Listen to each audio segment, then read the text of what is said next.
Kani nga ito mga pasahero from north to south, so Mindanao to Cebu City and Carga to Cebu City. We just don't know kung pinaka-bus ko na. Depende, present kami ito sa akong proposal natin. She will discuss us with us and then once okay na, i-announce na dito pa work out na lang. Timely kayo because we applied for this, I think 2 weeks ago. Yes. Yeah, and pilot project in Cebu. So really in time for the fuel crisis. Is makatabang ka sa katawan sa English. Go. They raised it. Would there be any some form of assistance, financial assistance to the residents, to the drivers? Yes, there is there's rice and fuel subsidy, but we're still working on the guidelines. We will announce to you once we have the guidelines. Miss I, Sir Noy, Miss Eileen for Sir Noy. Go, katuloy mo. Sir Noy, ano si Miss Eileen sa? And then Sir Noy. Yes, Gov, right now kasi nag-under ngayon yung coordinator ng agriculture sa municipality and cities. Together sila sa agriculture department. And they're pushing organic farming. So this is your mandate and ano time frame nito go para ma-achieve talaga natin yung mass production para matulungan natin yung hunger mitigation natin dito sa province. I know that's really my dream. Cebu will become an organic place. Regards to timeline, we haven't really have any pa. Well, I will talk to DA regarding this, but as long as sundan with me, then it will go on. Importante, masugod lang. Sir Noy. Go, bumalik ka po sa issue. Ipadayag ka sa una na doon ay supertanker ay kailunan na sa Cebu South Pacific Canal ang top line. Padayo ka nito para madali papalit ng mga bus operators sa nalala kung labi na kung mapot na yung crisis tayo. Yeah, we're working on it. Yeah, I already agreed to it. Report ata, kung saan masundan, kasi very because update. Yes, actually karon this week dugay na ni kay I think announce naman ni ato ni Sir Ahmed na yuman na sa nato katong improvement sa South Pass asphalting and drainage. So hopefully karon monthly magman na nila kay dali karon. Oh yeah, next time doing pa. Lunes kita. Construction siya gabi mo na construction niya. So anyway makita na ninyo kay monthly ang target nila sa contractor. Yeah, after that i-discuss na to ang usaon na to pag-set up tong plano sa kabilang sa bus. So let's finish first the improvement and then after that we'll put it na plan. It should be done by this week, so by Monday. By next week, na yung balikan niya.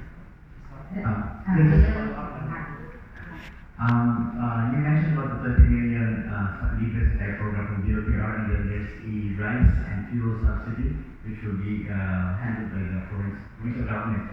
Is there any timeline though as to when madawat na sa mga tao? As soon as possible, as soon as we finish the guidelines. No? Yeah, and also we are working with NFA for a 20 kilo of rice here, and we'll be sending here in Capitol. Yes, to take note of the guidelines. Ang ako lang is ensure is dili man redundant ang programs na naa sa national sa ang ihatag sa province. So we're actually karon sectoral ang approach and then we're thinking of addressing atong mga haban-haban.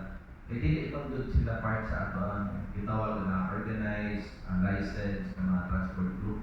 So ibaw pa sa province na kung may sila papel sa atong transportation. So kita lang na mo kay kung yung officially sa babanhabal lang Cebu kay of course in the first place bigyan ng sila nag-operate. So we know na kung mo will make kung sila tama. So wala kita lang yung tanawa lang sila na sector.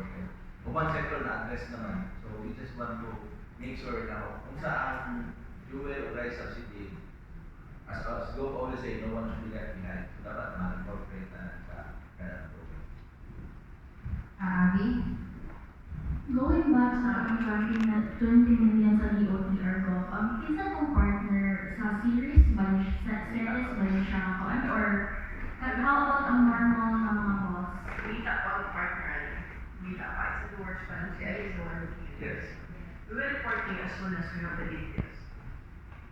Okay, now, Gov, just in time nga kanang lisata sa ambisyon sa fuel